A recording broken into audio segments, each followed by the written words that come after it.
Postpartum depression क्या होता है? बेसिकली ये एक टर्म हम यूज़ करते हैं जब डिलीवरी हो जाती है,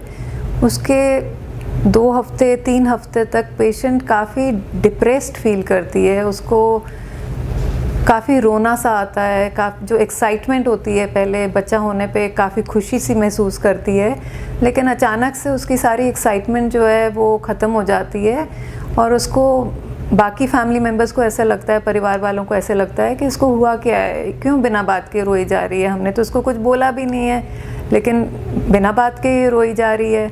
मगर उसका कसूर नहीं होता है उस लड़की का,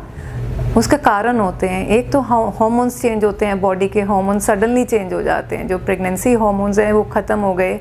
और पोस्ट डिलीवरी हार्मोन्स अलग होते हैं। सेकेंडली काफ़ी टायर्डनेस, काफ़ी थकावट महसूस करती है बॉडी, सडनली बहुत चेंजेस आते हैं बॉडी में, उसकी नींद नहीं पूरी हो रही है, एक रात जागना, दूसरी रात जागना, तीसरी रात जागना बच्चे के साथ आसान नहीं होता है। वो डॉक्टर्स और नर्सेस की तरह नहीं है जिनको रात से रात, अगली रात, तीसरी रात, चौथी रात जागने की आदत पड़ी होती है। नॉर्मल ह्यूमन बींग्स को रातों रात जागने की आदत नहीं होती है, तो उनको काफ़ी ज़्यादा थकावट महसूस होती है। ऊपर से एक डर बना रहता है कि कहीं मैं सो जाऊंगी तो मेरा बच्चा दब ना जाए, मेरा बच्चा गिर ना जाए, तो बैक ऑफ द माइंड एक काफ़ी एंग्जाइटी लेवल बन जाता है। थर्डली बार बार उठना, अगर नींद लग भी जाती है तो फिर बच्चा अगर रोने लगे तो कभी डायपर चेंज कर रहे हो, कभी दूध पिलाना है, तो नींद तो बिल्कुल ही नहीं पूरी हो रही है, दिन में भी नहीं पूरी हो रही है, रात में भी नहीं पूरी हो रही है। और फिर ऊपर से सलाह देने वाले बहुत होते हैं कि और तो और जो घर में काम करने वाली बाई आएगी वो भी बोलेगी, सारे जने अपनी सलाह दे के जाएंगे, तो कहीं ना कहीं वो गिल्ट फीलिंग इनकलकेट हो जाएगी, उसको ये लगेगा मैं तो बहुत इनएडिक्वेट हूँ, मुझे तो कुछ आता ही नहीं समझ में, तो और ज़्यादा घबराहट सी हो जाती है मन में कि कहीं मैं सब कुछ गलत कर रही हूँ, मैं अपने बच्चे के लिए कुछ कर नहीं पा रही हूँ। सेकेंडली फिर क्या और होता है कि मिल्क प्रोडक्शन, डॉक्टर समझा के जाएगा कि ब्रेस्ट मिल्क देना बच्चे के लिए सबसे अच्छा है, मगर कुदरती ब्रेस्ट मिल्क भी सेकंड से थर्ड डे, दूसरे से तीसरे दिन ही जाके आना है, मगर वो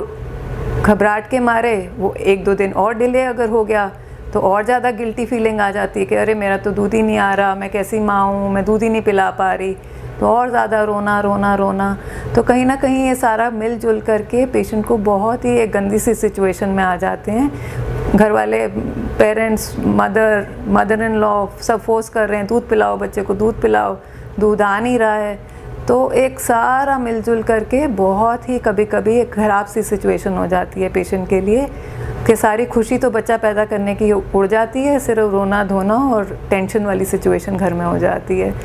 तो इस सारी सिचुएशन को काफ़ी अच्छी तरह डील करना पड़ता है, घर वालों को भी अच्छे से समझना चाहिए, डॉक्टर को भी अच्छे से समझना चाहिए कि इसको थोड़ा प्यार से डील करना चाहिए पेशेंट को, और समझदारी के साथ डील करना चाहिए पेशेंट को उस टाइम पे। तो उसको 2 से 3 हफ्ते का पेशेंट को कभी कभी टाइम लगता है सारी सिचुएशन को बाहर निकलने पे,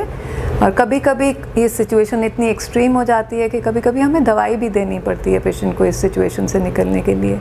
मगर इस सिचुएशन को अगर डॉक्टर समझता है, घर वाले समझते हैं, तभी हेल्प आउट कर सकते हो, लेकिन डांट मार के फटकार करके पेशेंट को वो समझ नहीं आती। कई बार मेडिकल हेल्प भी चाहिए होती है पेशेंट को इस चीज़ के लिए।